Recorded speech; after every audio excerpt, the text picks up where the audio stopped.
Time and work में question कैसा आएगा, जैसे मैं यहाँ पे बोलता हूँ कि A can do a piece of work in 10 days। ए किसी काम को 10 दिन में कर सकता है। B can do a piece of work in 20 days।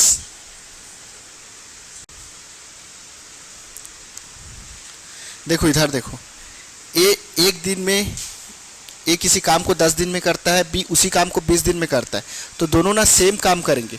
तो दोनों सेम काम करेंगे तो काम दोनों के लिए अगर सेम है तो ऐसी कोई सेम वैल्यू होगी जो इसके, ऐसी कोई वैल्यू होगी जो इसके लिए भी कॉमन है, इसके लिए भी कॉमन है। तो हम क्या करते हैं, टोटल वर्क निकालना है ना कि दोनों कौन सा काम करेंगे, तो क्या करते हैं, इन दोनों का एलसीएम ले लेते हैं। एलसीएम क्यों लेते हैं, क्योंकि दोनों के लिए कॉमन है ही। अब कोई वैल्यू दोनों के लिए कॉमन है तो दोनों का कॉमन मल्टीपल होगा, है ना। जैसे ए किसी काम को 10 दिन में करता है, बी किसी काम को 20 दिन में करता है, तो आपको 10 और 20 का एलसीएम ले लेना है। 10 और 20 का एलसीएम कितना आएगा, देखो 10 और 20 का एलसीएम 20 आएगा। 10 और 20 का एलसीएम 20 क्यों आएगा, चलो बताओ। अगर मैं बोलूँगा 10 है और 15 है तो इसका कॉमन, लीस्ट कॉमन मल्टीपल क्या होगा। भाई एग्जाम में एलसीएम वाले क्वेश्चंस जब आप सॉल्व करोगे तो क्यों फंसते हो। एलसीएम कहाँ पे अप्लाई करना है आपको, लीस्ट कॉमन मल्टीपल कौन से क्वेश्चन में अप्लाई करना है, ये अगर आपको पता चल गया तो प्रॉब्लम नहीं होगा, कॉन्सेप्ट पता रहेगा। तो जैसे क्वेश्चन आता है ना, एक अलार्म एक हर 30 सेकंड में बजता है, एक अलार्म हर 45 सेकंड में बजता है, तो दोनों एक बार 1 बजे बजने के बाद पुनः कितने बार साथ में बजेंगे, फिर से किस समय साथ में बजेंगे। तो वहाँ पे एलसीएम क्यों लगाते, देखो इसका लीस्ट, इसका मल्टीपल क्या है 10 का। 10 1 ज़ा 10, 10 2 ज़ा 20, 10 3 ज़ा 30, 10 4 ज़ा 40, 10 5 ज़ा 50, 10 6 ज़ा 60, ऐसा चलता जाएगा। इसका कॉमन मल्टीपल क्या है, 15 1 ज़ा 15, 15 2 ज़ा 30, 15 3 ज़ा 45, 15 4 ज़ा 60, ऐसा चलते जाएगा ही। अब देखो दोनों का कॉमन ऐसा ये चलते जाएगा, तो इसके टेबल में ना, इसके टेबल में कहीं कहीं 120 आएगा, इसके टेबल में भी 120 आएगा ही, ठीक है। मतलब ये चलते रहेगा मल्टीपल, ये भी चलते रहेगा। तो यहाँ पे कॉमन मल्टीपल क्या क्या है, 30 है दोनों का कॉमन मल्टीपल। देखो ना, जो 10 का भी मल्टीपल है, 15 का भी मल्टीपल है, और एक कॉमन मल्टीपल क्या है 60 है, और एक कॉमन मल्टीपल 120। ऐसी बहुत सारा कॉमन मल्टीपल मिलेगा, आगे चलते जाएगा वो। तो यहाँ पे आप देखो कॉमन मल्टीपल आपको 30 मिला, 60 मिला, 120 मिला, और आगे ऐसे मिलते जाएगा।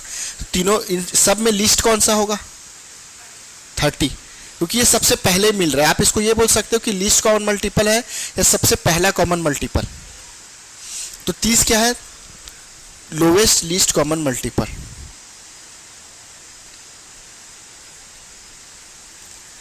दोनों का कॉमन मल्टीपल है और कॉमन मल्टीपल में लीस्ट वैल्यू। अब लीस्ट वैल्यू क्यों निकालते हैं, ऐसा कॉन्सेप्ट क्यों है यहाँ, तो यहाँ इसलिए निकाले हैं क्योंकि दोनों का ये जो वर्क है दोनों के लिए कॉमन है। तो मैंने ऐसे कॉमन वैल्यू मान लिया कि ये भी 20 काम को करेगा, ये भी 20 काम को करेगा, ठीक है। तो जैसे अलार्म वाला क्वेश्चन, एक घड़ी हर 30 सेकंड में बजेगा एक बार, एक घड़ी हर 45 सेकंड में बजेगा, चलो इसको ऐसा लिख लेता हूँ, 20 सेकंड में बजेगा। तो ये 30 सेकंड में अलार्म बजेगा, तो एक बार 30 सेकंड में बजेगा, अगले बार 60 सेकंड में बजेगा, अगले बार 180 सेकंड में बजेगा, ये अगले बार 40 सेकंड में बजेगा, 60 में बजेगा, फिर कितने में बजेगा, 80 में बजेगा, फिर कितने में, 100 में, फिर 120 में। अच्छा 120 में भी आएगा 60, ये 3 3 ज़ा 90, 3 4 ज़ा 120, ऐसा। तो देखो यहाँ भी एक कॉमन मल्टीपल 120 है और 60 है, लेकिन दोनों में से कॉमन कौन सा है, 60 है। तो पहली बार अगर साथ में बजना रहेगा, ये पहला अलार्म और दूसरा अलार्म, दोनों अलार्म साथ में बजेंगे, तो पहली बार साथ में बजना रहेगा तो 60 सेकंड में बजेगा, अगली बार साथ में बजना रहेगा तो 120 सेकंड। तो क्वेश्चन में ऐसा बोलता है कि अलार्म, दोनों अलार्म साथ में पहली बार कितने बजे बजेंगे, तो पहली बार 60 सेकंड में बजेंगे। ऐसे क्वेश्चंस जहाँ पे आपको कॉमन मल्टीपल मिले वहाँ पे आप एलसीएम लगाओगे, ठीक है ना, आया समझ। क्वेश्चन आता है कि दोनों से, और ये भी बोल सकते हो कि ये वह छोटी से छोटी संख्या है, वो स्मॉलेस्ट वैल्यू है जो 10 से भी डिवाइड होगा, 15 से भी, क्योंकि 60 भी डिवाइड होगा, 120 भी डिवाइड होगा। चलो इसका आगे क्या होगा, देखो ये जो 20 आया है ये क्या है, ये टोटल वर्क है, ये 120 आया है, ये टोटल वर्क है। टोटल कितना काम करना है, एक दिन में 10 काम करता है तो 20 काम को कितने दिन में करेगा, सॉरी 10, एक काम को 10 दिन में करता है तो एक दिन में कितना काम करेगा।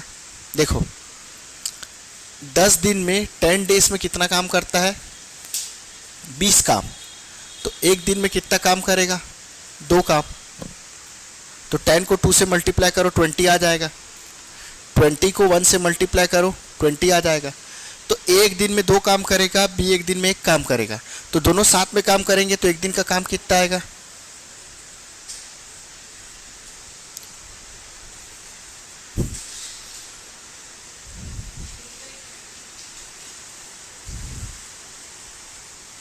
ठीक है। अब करना कितना काम है, 20 काम। चलो बताओ 20 काम करना है, एक दिन में 3 काम करता है, तो किसको ऊपर रखेंगे किसको नीचे रखेंगे, या कितने दिन में काम होगा टोटल काम। देखो ऐसा भी बोल सकते हो, ये जो 3 वर्क है ना, एक्चुअल में इसका यूनिट देखोगे तो ये 3 वर्क पर डे है, 3 वर्क पर डे है, और ये क्या है, वर्क है।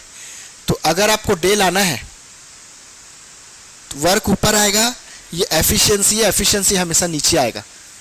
एफिशिएंसी ये होता है ना वर्क पर यूनिट टाइम, क्षमता, तो 20 काम ऊपर आएगा, एफिशिएंसी 3 वर्क पर डे ऊपर आएगा, नीचे आएगा।